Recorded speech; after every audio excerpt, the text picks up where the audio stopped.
Isso, vamos lá, deixa que essa pessoa ouça a sua oração por ela. Surabababasi alabas.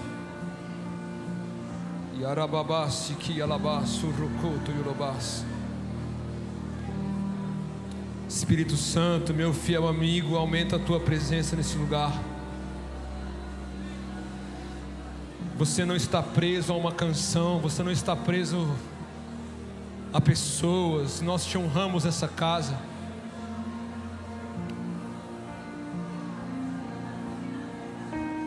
Batiza-nos com fome e sede. Santo desespero caia sobre esse lugar nessa noite. Nós te pedimos, dobra-nos, livra-nos de nós mesmos, salva-nos de nós mesmos, tira os nossos olhos de nós e coloca os nossos olhos em Ti.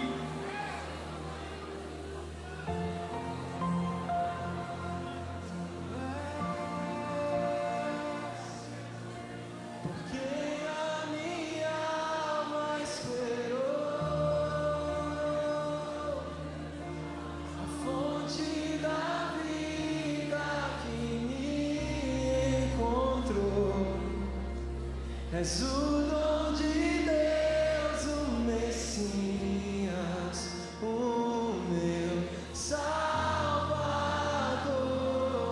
Tu és, porque a minha alma esperou a fonte da vida que me encontrou. És o dom de Deus, o Messias, o meu Salvador. Ah, sim, Senhor, Tu és. Sim, Senhor, Tu és. Tu és, Tu és. Tu és, Tu és.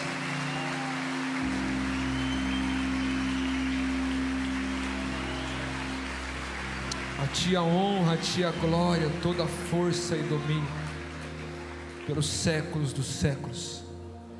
Amém e amém. Boa noite, igreja. Dá mais um boa noite para quem está ao seu lado. Fala que bom que você está aqui. Fala para ele, para ela, que bom que você sentou do meu lado. Você pode tomar o seu lugar, por favor.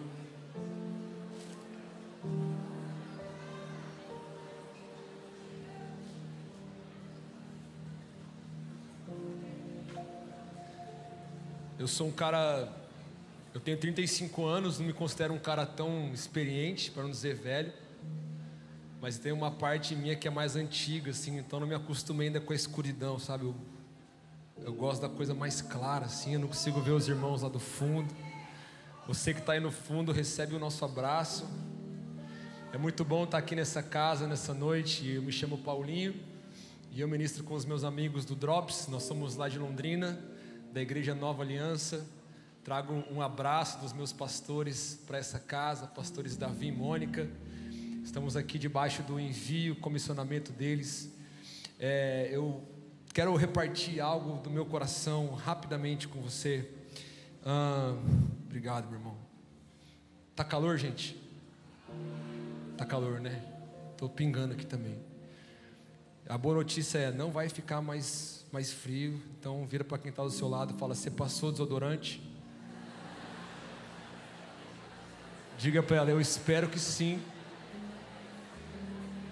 Porque se Jesus resolver ficar aqui madrugada dentro, a gente não vai embora.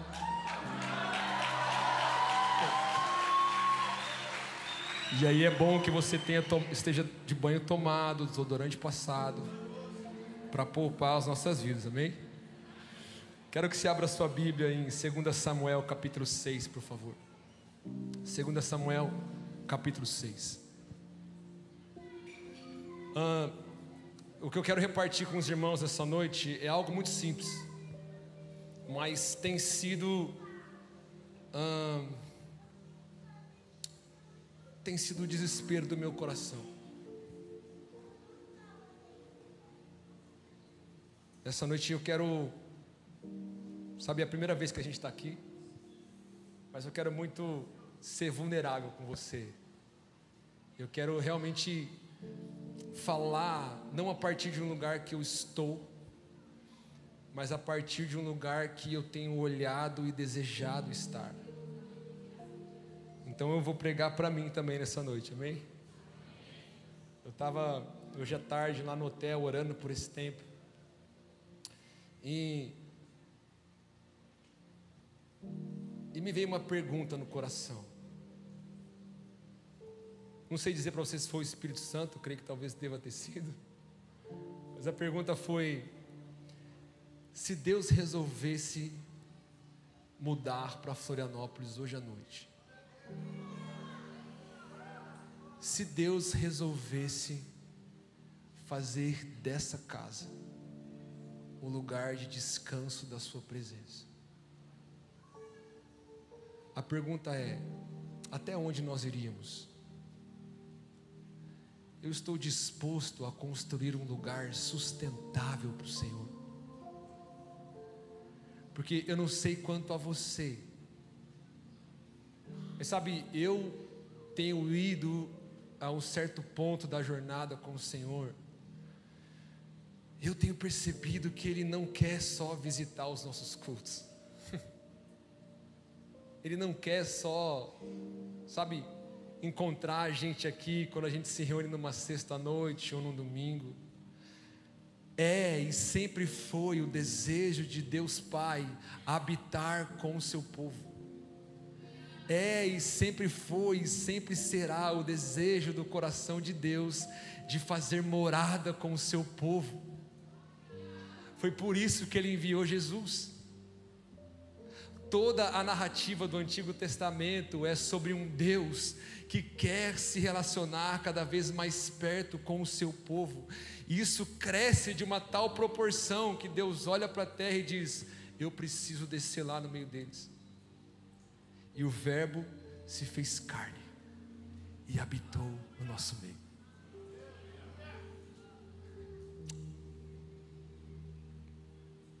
E a questão é que quando Deus está no nosso meio, Ele vira o líder do culto, amém? Então a gente não tem um horário para ir embora, a gente fica meio assim, sem saber muito o que fazer, a gente só quer que Ele fique. E eu tenho me perguntado nesses últimos dias: Senhor, como eu posso construir um lugar sustentável para o Senhor? Eu não quero só uma visitação, Deus, eu quero que você faça a sua morada no nosso meio. E hoje eu quero falar sobre esses textos de 2 Samuel 6, porque na minha opinião, ele tipifica um pouco aquilo que a gente está falando aqui, sobre o Senhor fazer uma morada. Você achou aí? Sim? Está comigo? Ó, vou ser sincero com você, tá? Eu tenho 2 filhos pequenos. Essa hora eu já estaria dormindo, porque eu sou pai de 2 crianças pequenas. Então respira fundo, eu estou aqui com vigor, desejo de pregar. Então eu quero que você esteja comigo, amém? Amém. 2 Samuel capítulo 6, a palavra de Deus diz assim, ó: de novo Davi reuniu os melhores guerreiros de Israel, 30.000 ao todo. Ele e todos os que o acompanhavam partiram para Baalá, em Judá, para buscar a arca de Deus, a arca sobre a qual é invocado o nome do Senhor dos exércitos, que tem o seu trono entre os querubins acima dela. Puseram a arca de Deus num carroção novo, diga comigo, carroção novo, e a levaram da casa de Abinadab na colina. Uzá e Aiô, filhos de Abinadab, conduziam o carroção com a arca de Deus. Aiô andava na frente dela. Davi e todos os israelitas iam cantando e dançando perante o Senhor ao som de todo tipo de instrumentos de pinho, harpas, liras, tamborins, chocalhos e símbolos. Verso 6. Quando chegaram à eira de Nacon, Uzá esticou o braço e segurou a arca de Deus, porque os bois haviam tropeçado. A ira do Senhor acendeu-se contra Uzá, por seu ato de irreverência. Por isso Deus o feriu e ele morreu ali mesmo, ao lado da arca de Deus. Davi ficou contrariado porque o Senhor em sua ira havia fulminado Uzá. Até hoje aquele lugar é chamado Pérez Uzá. Naquele dia Davi teve medo do Senhor e se perguntou: como vou conseguir levar a arca do Senhor? Por isso ele desistiu de levar a arca do Senhor para a cidade de Davi. Em vez disso, levou para a casa de Obed-edom de Gate. A arca do Senhor ficou na casa dele por 3 meses, e o Senhor o abençoou e a toda a sua família. Até aqui. Quantos conhecem esse texto? É um texto bem clássico das Escrituras, né? Só para contextualizar um pouco, aqui em 2 Samuel capítulo 6, a gente tem Davi, e a essa altura do campeonato, ele já estava vivenciando várias promessas que o Senhor tinha liberado sobre a vida dele. Davi já tinha passado por alguns episódios, guerras, lutas. Ele era um homem bastante experimentado pelo Senhor. E aqui no capítulo 6 é onde ele está sendo estabelecido no trono da cidade dele. E Davi, ele está aparentemente no ápice do seu ministério. Davi, ele tem um grande poder militar, bélico nas mãos. Ele é um homem que tem pessoas que se submetem a ele. Ele governa sobre a cidade. Ele é o tipo de cara que quando entra depois de uma guerra na cidade, as pessoas ovacionavam ele. Ele é um homem que tem recursos financeiros. Então, aparentemente, todas as coisas estão indo muito bem nessa estação. E no meio disso tudo, Davi olha e fala: cadê a arca? Cadê a presença? É como se ele sentisse falta daquilo que ele mesmo sabia ser crucial para a vida e para o governo dele. Então ele manda buscar a arca, ele e os caras trazem ela. No meio do caminho, a palavra diz que os bois que estavam trazendo a arca num carroção novo tropeçam. Um dos sacerdotes tenta segurar a arca e ele, ao tocar na arca, ele cai e morre. O Senhor fulmina esse homem. E amados, a expressão de Davi no verso 9 me assusta um pouco. Depois que tudo isso acontece, o verso 9 diz que naquele dia Davi teve medo do Senhor e se perguntou: como vou conseguir levar a arca do Senhor? Sabe, para mim, a pergunta que Davi se faz, ela é uma pergunta que é como se fosse um termômetro. E é a pergunta que o Senhor tem me feito nesses dias. Sabe, assim como Davi, nós corremos um grande risco de olharmos para as nossas vidas e aparentemente tudo esteja funcionando bem. Eu vou dizer mais ainda. A gente pode olhar para a vida da igreja e está tudo funcionando. Tem crescimento, temos estrutura, temos um som bom, o time de música é legal, as canções que tocam são boas, temos eventos, conferências. Pelo menos lá em Londrina é assim. A gente é uma igreja muito estruturada, temos 60 anos de existência, algum fruto a gente tinha que dar, então a gente tem um templo muito bonito, com cadeiras confortáveis, ar-condicionado, tudo é muito legal. Mas a pergunta é: se Deus resolver descer no nosso meio, a gente sabe como hospedar a glória e a presença dEle? Em outras palavras, meus irmãos, há um santo temor no meu coração, de que nós como igreja possamos, sem perceber, entrarmos em um tempo onde a gente está fazendo coisas em nome de Deus, coisas para Deus, mas deixa eu te dizer, que talvez Deus nunca pediu para a gente fazer. A pergunta de Davi: como que eu faço para conduzir essa presença? Sabe, o cara que está perguntando isso é o cara que, quando Saul estava endemoniado, chamavam ele e falavam para ele: traz a sua harpa, senta aqui. E ele sentava, e a palavra diz que quando ele dedilhava a harpa, os demônios fugiam. Saul era tomado de paz. O cara que está dizendo: eu não sei como carregar essa presença, é o cara que, tomado pelo Espírito, começava a guerrear e matava ao ponto da espada ficar, sabe, grudada na sua mão. O homem que diz: como eu vou conseguir levar a arca do Senhor? É o mesmo homem que uma vez declarou: o Senhor é meu pastor e nada me faltará. Sabe qual é o meu ponto, amados?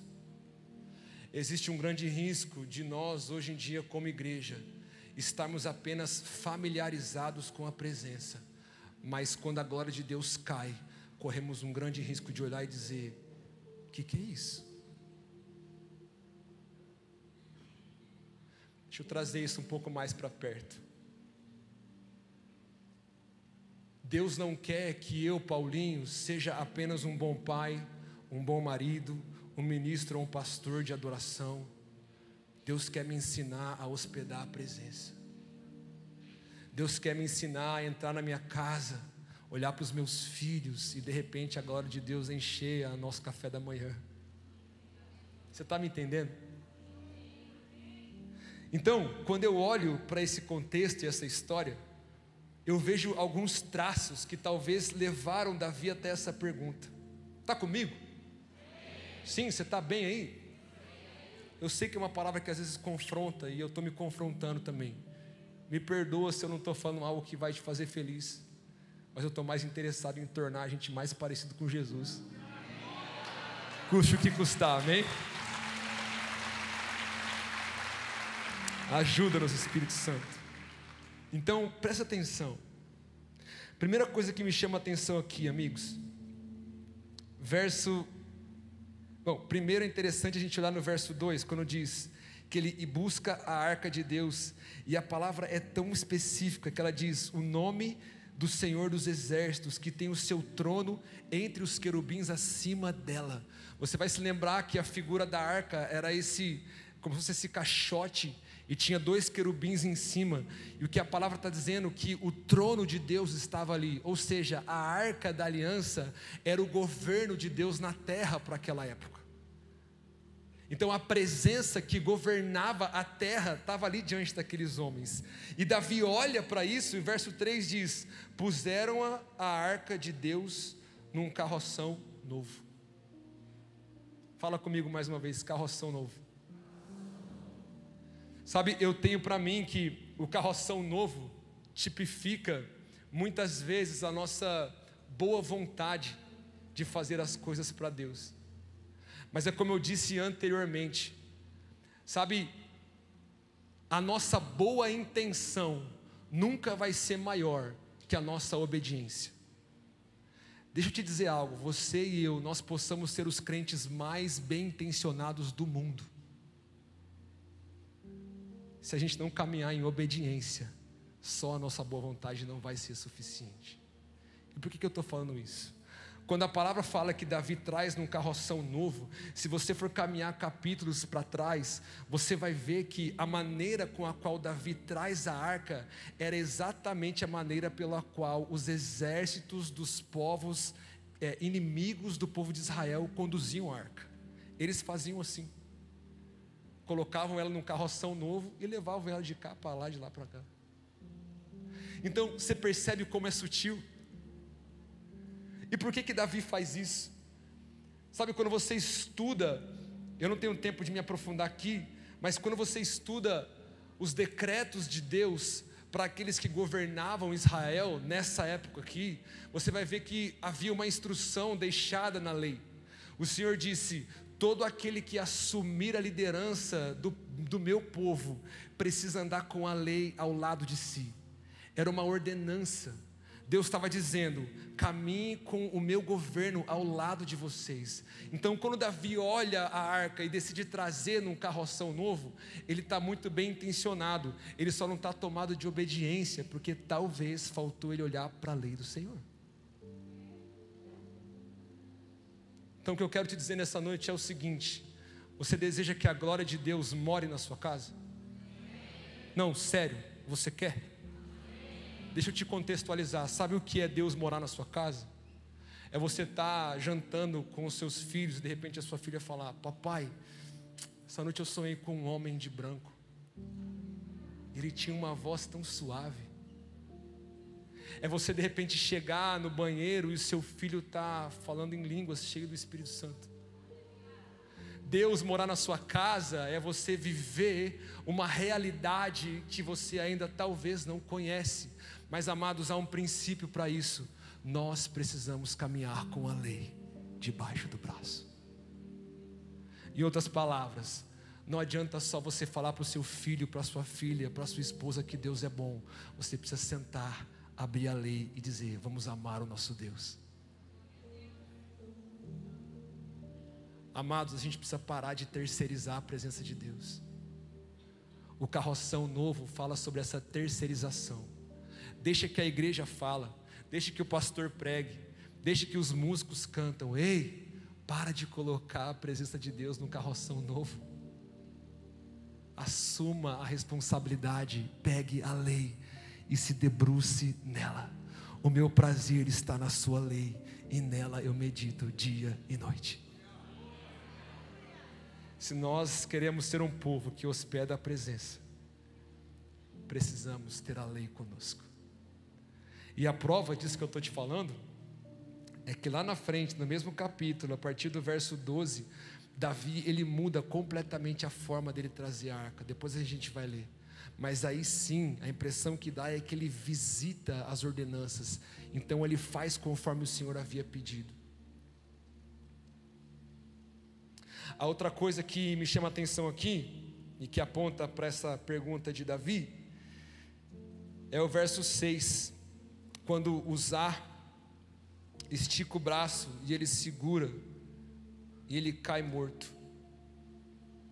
Sabe, Uzá, como um sacerdote, ele deveria saber que a última coisa que ele tinha que fazer é colocar a mão na arca. Era um princípio um tanto quanto básico para quem estava ocupando o lugar que Uzá estava.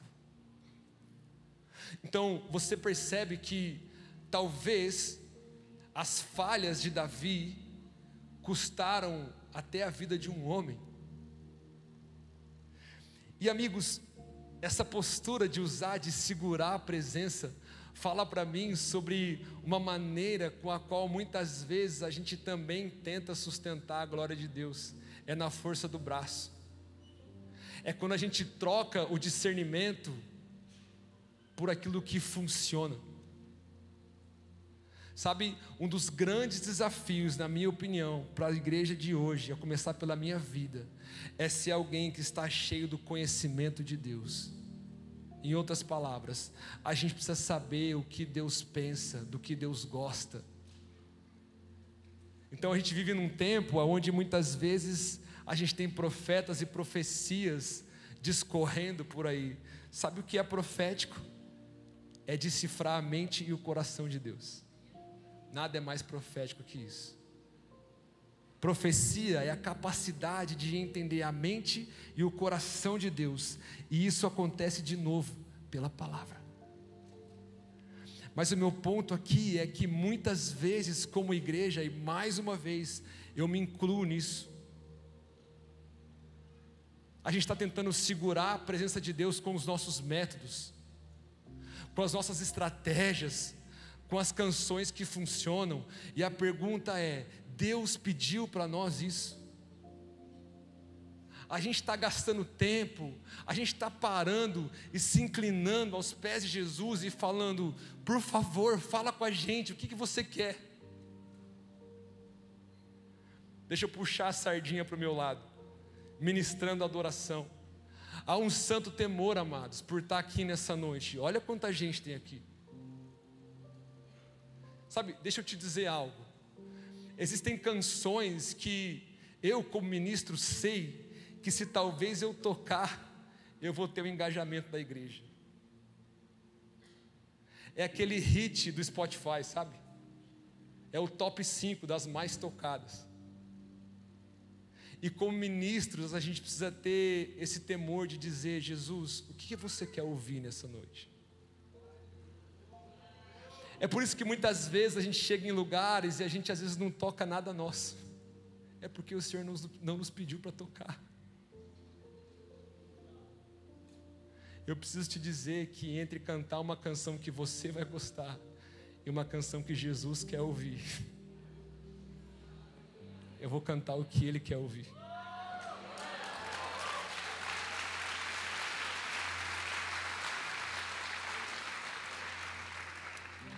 Mas você está entendendo o que eu estou dizendo? Quantas vezes a gente não está lá no nosso trabalho, no lugar onde o Senhor te colocou, e você está forçando a barra, tentando levar Jesus para as pessoas, ao invés de buscar o Senhor no secreto, no escondido, ser cheio de quem Ele é, e então sair daquele lugar, carregando o conhecimento de Deus. E aí você chega no seu trabalho, e aquela pessoa que você olhava todo dia, de repente o Espírito Santo te diz: ora pela mãe dela, ora pelo pai dele, pergunta como é que o filho dele está, faz uma oferta para ele, pede o Pix dele. Qual foi a última vez que você ouviu do Espírito Santo: oferte na vida daquela pessoa?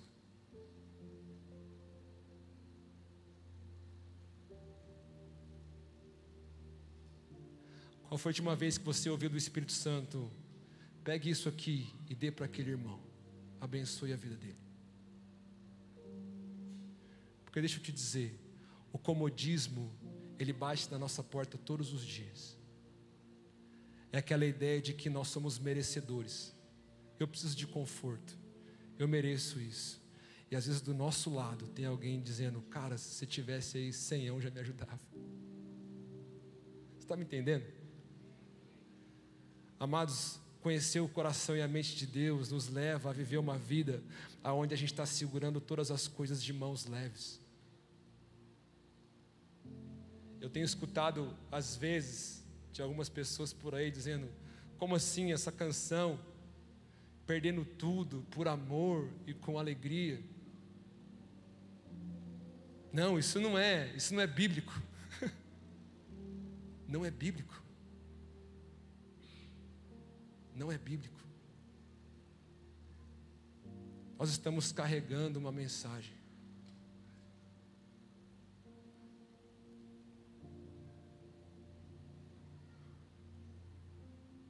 Eu e a minha casa não temos um plano B. Os meus filhos estão nisso. O meu dinheiro está nisso. Tudo que eu tenho é dele.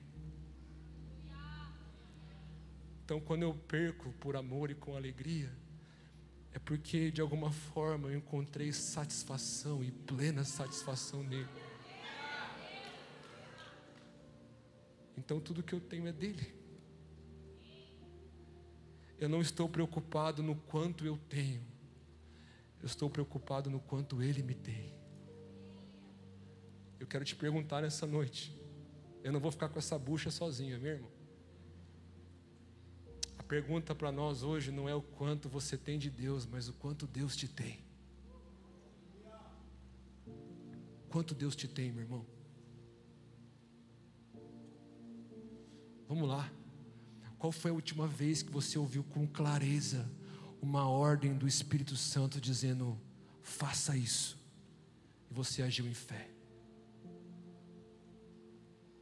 Porque senão a gente corre um grande risco de ficar tentando sustentar as coisas como Uzá tentou, na força do nosso braço. Você está comigo? Está mesmo? O texto continua.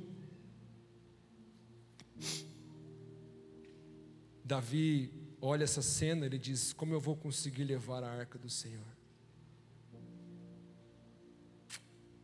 E aí o texto continua. Por isso ele desistiu de levar a arca do Senhor para a cidade de Davi. Em vez disso, levou-a para a arca de Obed-edom. A arca do Senhor ficou ali na casa dele por 3 meses, e o Senhor o abençoou e a toda a sua família. Você imaginou esse homem já? Num dia comum, na sala da casa dele, ele escuta um barulho no portão.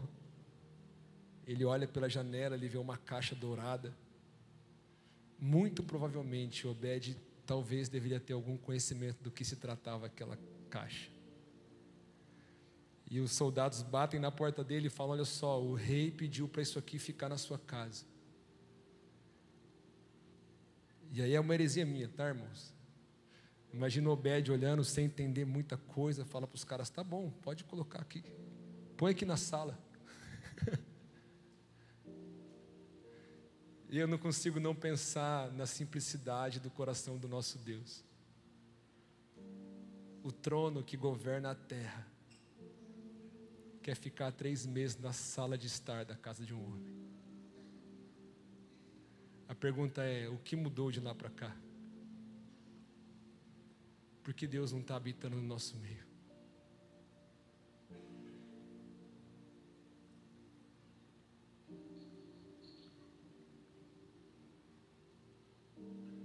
Sabe, existe um texto das Escrituras que para mim tipifica esse desejo de ser alguém que hospeda a presença. Porque, em outras palavras, o que eu estou tentando repartir do meu coração aqui é que precisa haver em nós um santo desespero pelo Senhor.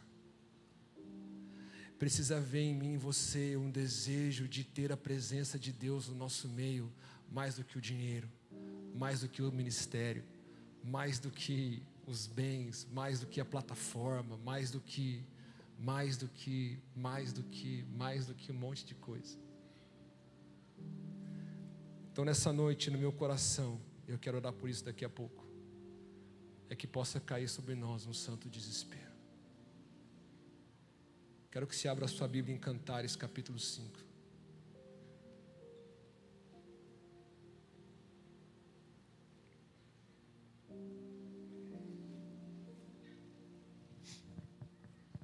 Cantares é um livro bem romântico, mas ele também tipifica essa figura de Deus como o noivo e a igreja como a noiva. Sabe, nós precisamos entender que maturidade no reino de Deus, e mais uma vez quem está falando aqui é alguém que está olhando para esse lugar e buscando Ele. Maturidade não tem a ver apenas com conhecimento teológico, mas eu entendo que maturidade, à luz das Escrituras, tem a ver com o quão provado pelo Senhor você se permite ser. Está comigo? Paulo certa vez disse que ele estava sendo aperfeiçoado. Ele diz: eu aprendi a viver em toda e qualquer circunstância. Eu sei o que é ser rico, eu sei o que é ser pobre, estar doente, ter saúde. Eu tudo posso em quem me fortalece. Maturidade tem a ver com a capacidade de ser experimentado pelo Senhor. Se nós desejamos ser um povo que hospeda a presença, nós precisamos fazer uma pergunta nessa noite. Essa pergunta está aqui em Cânticos dos Cânticos, capítulo 5, um pouquinho antes de começar o capítulo 5, o capítulo 4 termina assim: acorde, vento norte, venha, vento sul, soprem em meu jardim para que a sua fragrância se espalhe ao seu redor, que o meu amado entre em seu jardim e saboreie os seus deliciosos frutos. Aqui a noiva, que é essa figura da igreja, ela está olhando para o noivo, para o amado dela, e ela está dizendo: vem para o teu lugar de intimidade, vem para o jardim. Isso te lembra de alguma coisa? Desde o princípio, em Gênesis 1, o desejo do coração de Deus é relacionamento. Deus faz um jardim, Ele posiciona uma geografia, coloca o homem lá, e a palavra diz que todos os dias, na viração do dia, Ele se encontrava com o homem e a mulher. É interessante pensar Porque Deus está em todos os lugares, amém? Você crê nisso? A pergunta é: Deus está se manifestando em todos os lugares? Está ou não? Não. Então, assim como em Gênesis, me parece que aqui em Cantares, essa noiva que, mais uma vez, é a figura da igreja, ela está convidando o amado para dizer: vem cá, vem para o lugar de intimidade que você mesmo construiu para nós, vem no teu jardim e prova dos teus frutos. Em outras palavras, ela está dizendo: vem cá e me diz se o que eu estou fazendo está bom, se está te agradando.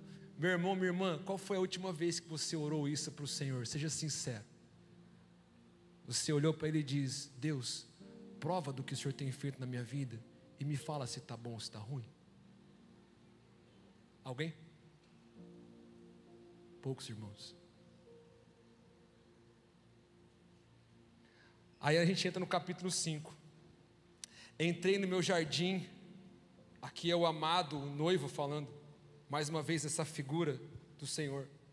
Ajuntei a minha mirra com as minhas especiarias, comi favo, mel, bebi vinho e leite. Aí no verso 2 a amada diz assim: eu estava quase dormindo, mas o meu coração estava acordado. Escutem, o meu amado está batendo. Amigos, esse é o coração de alguém que está desesperado pela presença. É alguém que está dizendo: eu estava quase dormindo, ou seja, eu quase me acostumei, eu quase me coloquei numa posição de conforto, mas o meu coração estava acordado. E ela diz: escutem, o meu amado está batendo. Ei, igreja mais de Cristo, nessa noite o amado está batendo. O amado está batendo. A pergunta é: como está o seu coração? Há em você essa disposição que essa noiva tem? Ou seja, você está lutando contra essa era que diz que tudo é a respeito de você e de mim? Você está indo na contramão de um evangeliquismo, cristianismo, sei lá o que diz que tudo é a respeito do homem e Deus é um prestador de serviço? Porque é o que a gente tem escutado por aí. O Senhor está atrás de um tipo de gente que está dizendo: eu não vou me acostumar, eu não vou me acostumar. O meu coração, Senhor, permanecerá acordado, dizendo: bate na porta. E aí o amado diz: abre a porta, minha irmã, minha querida pomba, mulher ideal, pois a minha cabeça está encharcada de orvalho, o meu cabelo da umidade da noite. É interessante como a palavra é cirúrgica.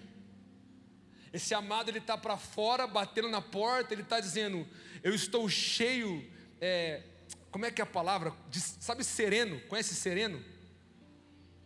Eu não sei se você sabe, mas o sereno, ele cai numa hora escura da noite. Então, é como se Cristo estivesse batendo na porta, dizendo: sai aqui fora, eu estou em um lugar completamente desconfortável. E sabe o que me gera uma santa angústia? A amada diz: eu já tirei a túnica, eu vou ter que me vestir de novo, eu já lavei os pés, terei que sujá-los de novo.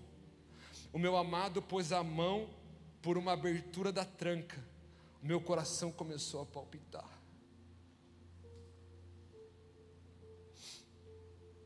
Eu levantei-me para abrir a porta, minhas mãos destilavam mirra, meus dedos vertiam mirra na maçaneta da tranca. Amados, enquanto existe um evangelho dizendo aí fora, dizendo: ei, Deus quer tornar a sua vida mais confortável, Deus quer fazer de você, sabe, a pessoa vitoriosa, que as pessoas vão olhar e vão desejar, e vão olhar e vão dizer: nossa, como ele é vencedor. O Senhor está dizendo: eu estou aqui fora, na hora mais escura do dia. Ele está dizendo: sai aqui comigo.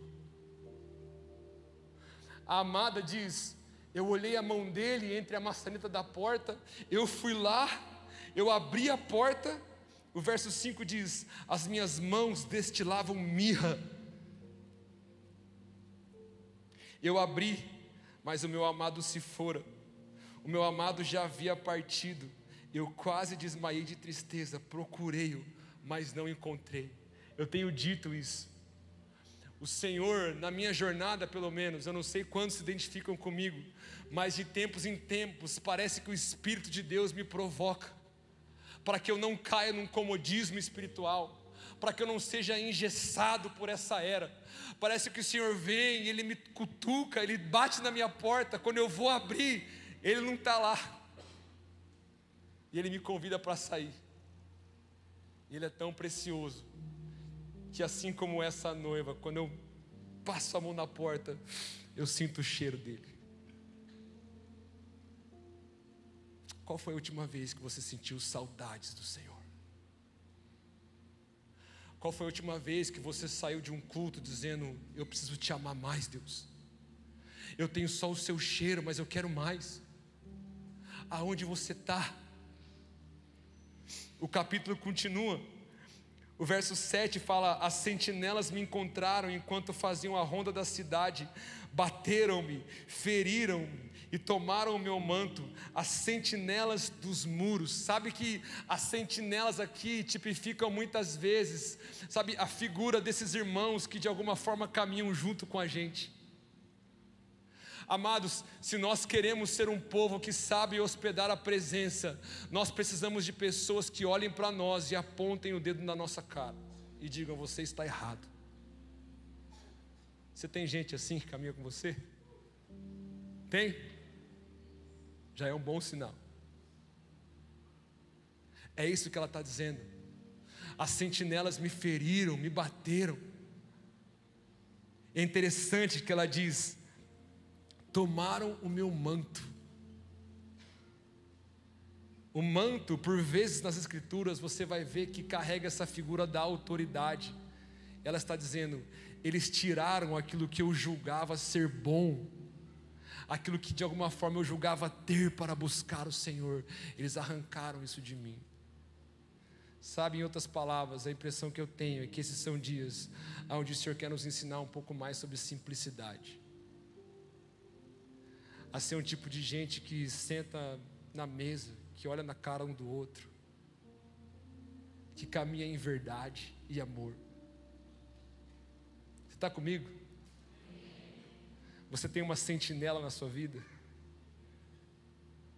A pergunta é: você que talvez esteja envolvido com liderança, seja em qual for a área da igreja, você estaria disposto a entregar isso a Jesus se Ele te pedisse? Amados, em outras palavras, quantos líderes nós temos aqui? Você lidera alguma coisa? Erga sua mão, só para eu saber. Temos alguns irmãos. A verdade é que muitas vezes um cargo dentro da igreja pode roubar a nossa fome pelo Senhor. É quando a gente começa a justificar a nossa excelência, só que na verdade é um ativismo. A gente está fazendo, apoiado no nosso título.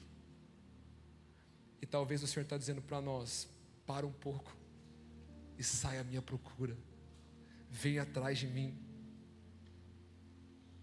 Verso 8: ó mulheres de Jerusalém, eu as faço jurar, se encontrarem o meu amado, o que dirão a ele? Digam-lhe que eu estou doente de amor. Jesus, por favor, derrama isso sobre nós. Espírito Santo, eu te peço, faz de nós esse tipo de gente adoecido de amor, enfermos de amor, desesperados por aquilo que realmente importa. Deus, faz isso na minha vida, eu te peço. Por favor, Senhor. O capítulo continua, o verso 9 diz: as amigas dessa noiva olham para ela e dizem: que diferença há entre o seu amado e outro qualquer? Ó você das mulheres a mais linda, que diferença há entre o seu amado e outro qualquer, para você nos obrigar a tal promessa? Sabe o que acontece muitas vezes quando você é enfermo de amor? Para mim, isso aponta muito para aquela figura que a gente tem em Apocalipse também, do primeiro amor, quando Deus fala com aquela igreja: volta, vê onde você caiu. Esses dias eu estava conversando com um amigo lá da igreja. Ele é um cara que está apaixonado por Jesus, servindo, amando o Senhor, inclinado nas Escrituras. Ele estava me contando que ele estava conversando com outro cara que é crente há um tempão. E esse cara virou para ele e falou assim: mano, eu já passei por isso. Daqui a pouco você vai ver. Você vai esfriar e as coisas vão voltar. Ele me contou isso, eu falei: é sério? É sério que ele falou isso? Sabe, amados, existe muitas vezes no nosso meio essa mesma voz que tenta apagar esse fogo. Existem pessoas que muitas vezes se escandalizam com pessoas que estão carregando um santo desespero, mas deixa eu te dizer, nada e nem ninguém pode parar a sua fome. Nada nem ninguém vai entender o que a beleza de Cristo significa para você. Então você entende? E aí, eu quero voltar para o texto de 2 Samuel. Volta comigo. Porque é exatamente isso que acontece com Davi. Então a arca fica na casa de Obed-edom. Passa um tempo, Davi busca ela. E aí o verso 16 no capítulo 6 diz: aconteceu que, entrando a arca do Senhor na cidade de Davi, Mical, filha de Saul, observava de uma janela, e ao ver o rei Davi dançando e celebrando perante o Senhor, ela o desprezou em seu coração. Eles trouxeram a arca do Senhor e a colocaram na tenda que Davi lhe havia preparado. E Davi ofereceu-lhes holocaustos, sacrifícios de comunhão perante o Senhor. Após oferecer os holocaustos e os sacrifícios de comunhão, ele abençoou o povo em nome do Senhor dos Exércitos, deu pão, um bolo de tâmaras, de uvas passas a cada homem e a cada mulher israelita. Depois todo o povo partiu, cada um para a sua casa. Voltando Davi para casa para abençoar sua família, Mical, filho de Saul, saiu ao seu encontro e lhe disse: como o rei se destacou hoje, tirando o manto na frente das escravas de seus servos como um homem vulgar. Davi disse: foi perante o Senhor que eu dancei, perante aquele que me escolheu em lugar de seu pai ou de qualquer outro da família dele, quando me designou soberano sobre o povo do Senhor, sobre Israel. Perante o Senhor celebrarei. Verso 22, aqui me pega, irmão. E me rebaixarei ainda mais, e me humilharei aos meus próprios olhos, mas serei honrado por essas escravas que você mencionou. O que me pega é que aqueles que estão sendo despertados para um santo desespero, ao mesmo tempo caminham debaixo de um santo temor, e estão se humilhando, se rebaixando, se diminuindo cada vez mais. Sabe quando Deus vai vir habitar no nosso meio? Quando Ele encontrar espaço. E para isso é preciso arrependimento. Feche os seus olhos, por favor.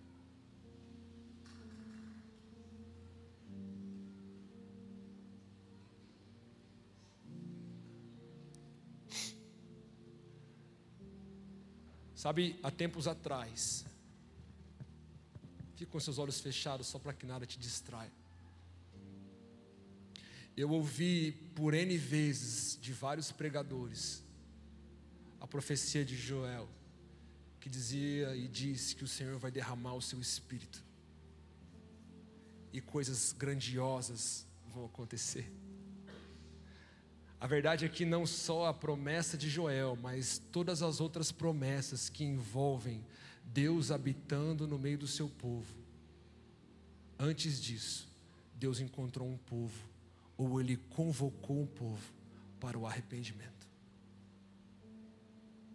Porque Deus só mora onde existe espaço. Em outras palavras, amados, talvez eu saia lá de Londrina para encontrar alguém aqui hoje, nessa noite, disposto, assim como Davi, se rebaixar ainda mais e se humilhar aos próprios olhos. Talvez, e só talvez, se tiver uma pessoa aqui disposta, se o Senhor encontrar um lugar no nosso meio, se Ele encontrar um tipo de gente que não está a fim de construir o próprio nome, se Ele encontrar um tipo de gente que não está correndo atrás de tantas coisas, mas um tipo de gente que está interessado em uma só coisa, vem e mora no nosso meio, Deus. Vem e habita no nosso meio. Jesus, se você resolver se mudar para Florianópolis, para isso nós queremos abrir espaço, Senhor. Eu quero te convidar. Se você entende o lugar de arrependimento, isso é muito pessoal. Eu poderia aqui fazer um apelo, sabe, para você que talvez está envolvido com pornografia, você que talvez está envolvido, não sei, em mentira, qualquer outra coisa. Mas o Espírito Santo, Ele é aquele que convence, não sou eu. Você sabe o que você precisa se esvaziar para que o Senhor de fato possa tomar lugar. Eu sei que a gente tem muita gente, mas o altar está aqui. Se você quiser sair do seu lugar, vir aqui à frente, para a gente orar junto, ou se você quiser se ajoelhar aí mesmo, não espera por ninguém. Se o seu coração desejar, se você quiser realmente se humilhar aos próprios olhos, Senhor, Espírito Santo, nós precisamos de você. A verdade é que nós temos sido um povo que, Senhor, nós temos olhado para tantas outras coisas.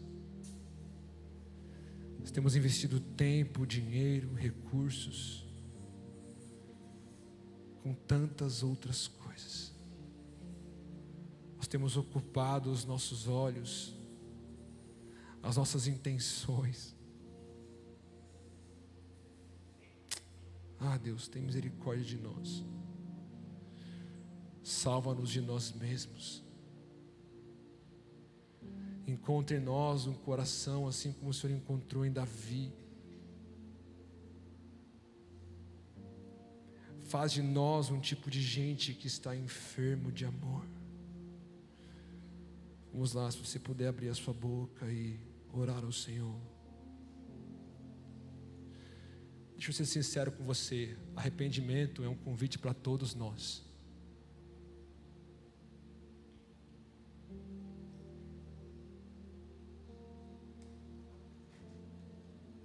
Se de alguma forma a gente acha que não precisa se arrepender, talvez a gente já está cego de orgulho há muito tempo.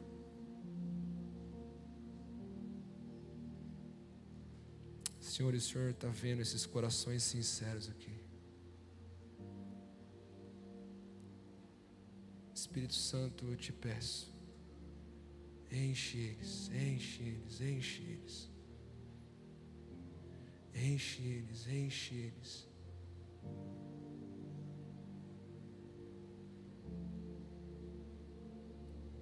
Nós queremos te entregar tudo o que somos, tudo o que temos. Colocamos tudo aos teus pés, tudo aos teus pés. Aí no seu lugar, comece a convidar o Senhor, abra sua boca. Vamos encher essa casa.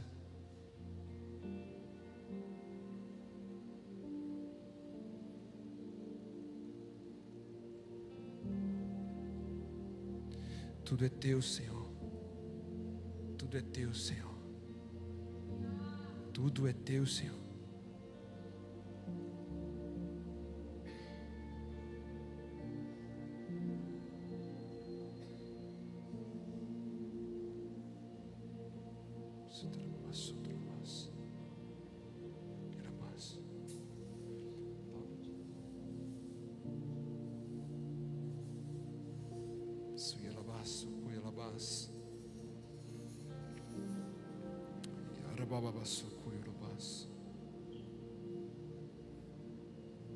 Cristo,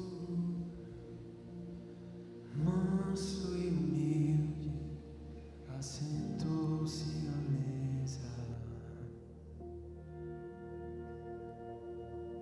O Filho de Deus se encarnou e assentou-se à mesa. E ele partiu o pão, ele serviu o vinho, nos deu plena comunhão.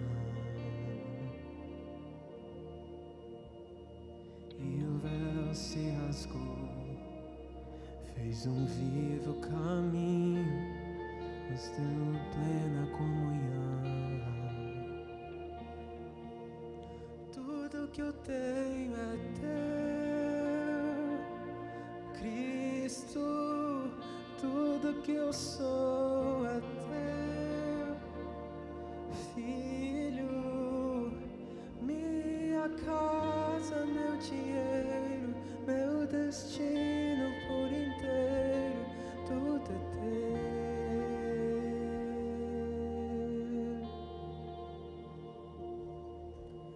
Cristo,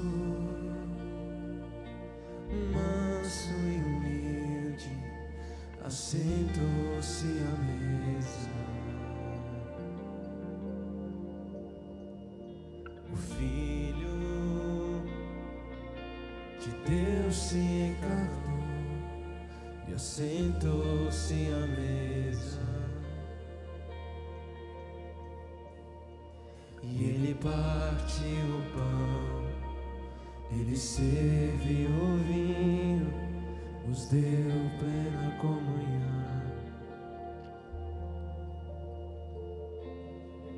E o véu se rasgou, fez um vivo caminho, temos plena comunhão. Tudo que eu tenho é teu, Cristo. Tudo que eu sou é teu, Filho. Minha casa, meu dinheiro, meu destino por inteiro, tudo teu.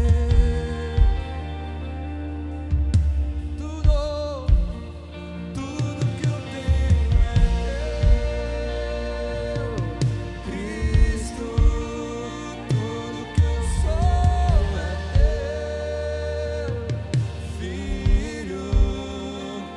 Minha casa, meu dinheiro, meu destino por inteiro, tudo é teu,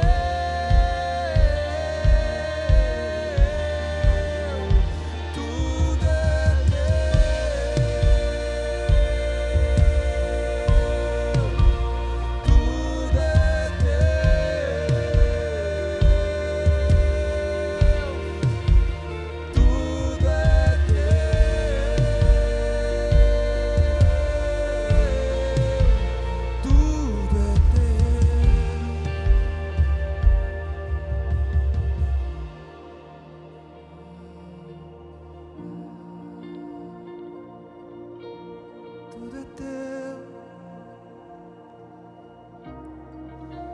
Se você pudesse colocar em pé, vamos orar por essa noite, encerrando esse tempo. Fique de pé, com seus olhos fechados, com suas mãos levantadas ainda. Vamos lá por alguns instantes, diga: Senhor, tudo que eu tenho, tudo que eu sou. Ah, Jesus, o nosso convite nessa noite é: vem e prova dos nossos frutos. Nós queremos saber, Senhor,